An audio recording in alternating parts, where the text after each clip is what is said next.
നമസ്കാരം. വകുപ്പിന്റെ ചുമതല ഏറ്റെടുത്ത് കേന്ദ്ര സഹമന്ത്രി സുരേഷ് ഗോപി ജോലി തുടങ്ങിയിരിക്കുകയാണ്. ഓടി നടന്ന് തന്റെ പ്രവൃത്തികൾ ഊർജ്ജസ്വലതയോടുകൂടി കാര്യങ്ങൾ ചെയ്യുകയാണ് അദ്ദേഹം.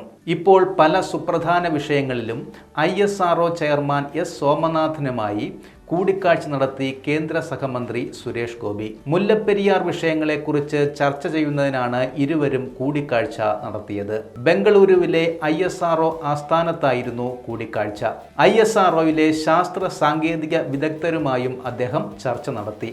ഇസ്രോ ചെയർമാനുമായും മറ്റു ശാസ്ത്രജ്ഞന്മാരുമായും കൂടിക്കാഴ്ച നടത്തുന്നതിന്റെ ചിത്രങ്ങൾ സുരേഷ് ഗോപി സമൂഹ മാധ്യമങ്ങളിൽ പങ്കുവച്ചു. മുല്ലപ്പെരിയാർ വിഷയത്തിൽ ശാസ്ത്രീയവും സാങ്കേതികവുമായ ചർച്ചകൾ ഉൾപ്പെടെ നടന്നതായി സുരേഷ് ഗോപി സമൂഹ മാധ്യമങ്ങളിലൂടെ അറിയിച്ചു.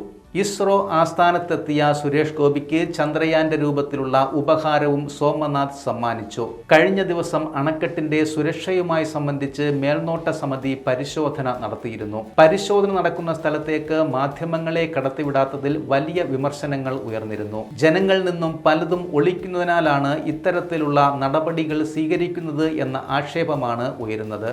മുല്ലപ്പെരിയാറിന്റെ സുരക്ഷാ പരിശോധനകൾ വേഗത്തിലാക്കാനുള്ള നടപടികളാണ് നടന്നുവരുന്നത്. 2011 സുപ്രീം കോടതി നിയോഗിച്ച വിദഗ്ധ സംഘം അണക്കെട്ടിൽ സുരക്ഷാ പരിശോധന നടത്തിയിരുന്നു.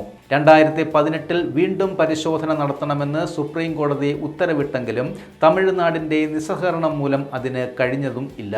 നിലവിൽ ഡാം സുരക്ഷിതമാണെന്ന് ഒട്ടേറെ വിദഗ്ധ സമിതികൾ വിലയിരുത്തിയിട്ടുമുണ്ട്. 2006 ഫെബ്രുവരി 27 2014 മെയ് 7 സുപ്രീം കോടതിയും ഇത് ശരിവെക്കുകയും ചെയ്തു. പുതിയ ഡാമിന്റെ പരിസ്ഥിതി ആഘാത പഠനത്തിനുള്ള ടേംസ് ഓഫ് റഫറൻസ് അംഗീകരിച്ചു കിട്ടാനായി 2018 കേരള സർക്കാർ ശ്രമിച്ചപ്പോൾ തമിഴ്നാട് വിഷയം സുപ്രീം കോടതിയുടെ ശ്രദ്ധയിൽപ്പെടുത്തി. അത്തരത്തിലുള്ള ഏതു നീക്കവും കോടതിയുടെ അനുവാദത്തോടെ മാത്രമേ ആകാവൂ എന്ന് സുപ്രീം കോടതി അപ്പോൾ വ്യക്തമാക്കി. അതുകൊണ്ട് കേരള IDRBയുടെ ഇപ്പോഴത്തെ നീക്കവും അത് പരിഗണിക്കാനുള്ള എക്സ്പെർട്ട് അപ്രൈസൽ കമ്മിറ്റിയുടെ നീക്കവും കോടതിയലക്ഷ്യമാകും. ഇക്കാര്യത്തിലുള്ള എതിർപ്പ് കേന്ദ്ര പരിസ്ഥിതി മന്ത്രാലയം സെക്രട്ടറിയെയും എക്സ്പെർട്ട് അപ്രൈസൽ കമ്മിറ്റി അംഗങ്ങളെയും തമിഴ്നാട് ജലവിഭവ വകുപ്പ് അഡീഷണൽ ചീഫ് സെക്രട്ടറി അറിയിച്ചിട്ടുമുണ്ട്. ഏതായാലും കേന്ദ്ര സഹമന്ത്രി നേരിട്ട് വിഷയത്തിൽ ചർച്ച നടത്തിയിരിക്കുകയാണ്. രണ്ട് സംസ്ഥാനങ്ങളും തമ്മിലുള്ള പ്രശ്നം രമ്യതയിൽ പരിഹരിക്കാൻ സാധിക്കും എന്ന് പ്രതീക്ഷിക്കാം. അതേസമയത്തെ തൃശൂർ ലോക്സഭാ തെരഞ്ഞെടുപ്പിലെ വമ്പൻ വിജയത്തിന് ശേഷം കണ്ണൂരിലും സുരേഷ് ഗോപി തരംഗമാവുകയാണ്. കേന്ദ്ര സഹമന്ത്രിയായി ചുമതലയേറ്റതിന് ശേഷം കണ്ണൂരിലെത്തിയ സുരേഷ് ഗോപിക്ക് വൻ സ്വീകരണമാണ് നൽകിയത്. കണ്ണൂരിലെ പ്രധാന ക്ഷേത്രങ്ങളിൽ ദർശനത്തിനെത്തിയ സുരേഷ് ഗോപിയെ കാണാൻ നൂറുകണക്കിന് ആളുകൾ തടിച്ചുകൂടി. ഇതിനു പുറമെ സുരേഷ് ഗോപി മുൻ മുഖ്യമന്ത്രി EK നായനാരുടെ ഭാര്യ ശാരദ ടീച്ചറെ സന്ദർശിച്ച് അനുഗ്രഹം വാങ്ങിയതും CPM പ്രവർത്തകരിൽ പോലും ചലനമുണ്ടാക്കി കഴിഞ്ഞു.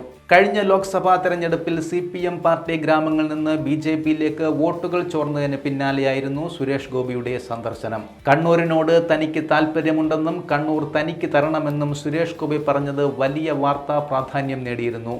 നൂറുകണക്കിന് ഫ്ലെക്സ് ബാനറുകളാണ് കണ്ണൂർ ജില്ലയിലെ വിവിധ കേന്ദ്രങ്ങളിൽ സുരേഷ് ഗോപിയെ വരവേറ്റ് ഉയർന്നത്.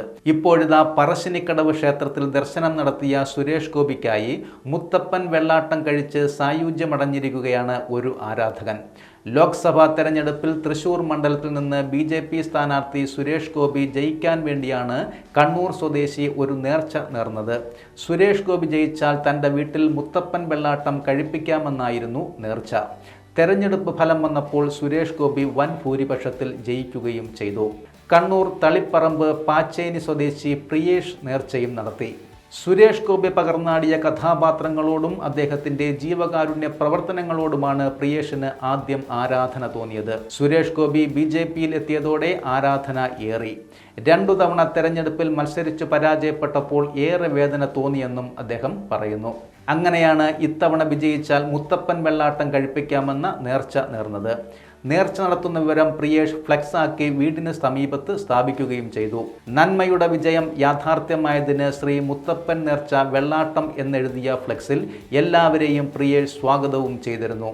സോഷ്യൽ മീഡിയയിലും സുരേഷ് ഗോപിക്ക് ഏറെ ആരാധകരുണ്ട്. മുഖ്യമന്ത്രിയുടെ ജില്ലയായ കണ്ണൂരിൽ സുരേഷ് ഗോപിക്ക് ആരാധകർ കൂടുന്നത് CPM നേതൃത്വത്തെ വെള്ളം കുടിപ്പിക്കുന്നുമുണ്ട്. സുരേഷ് ഗോപി കല്യാശ്ശേരിയിലെ നായനാരുടെ വസതിയായ ശാരദാസിലെത്തിയത് രാഷ്ട്രീയം കളിക്കാനാണെന്ന ആരോപണമാണ് CPM ഉയർത്തുന്നത്.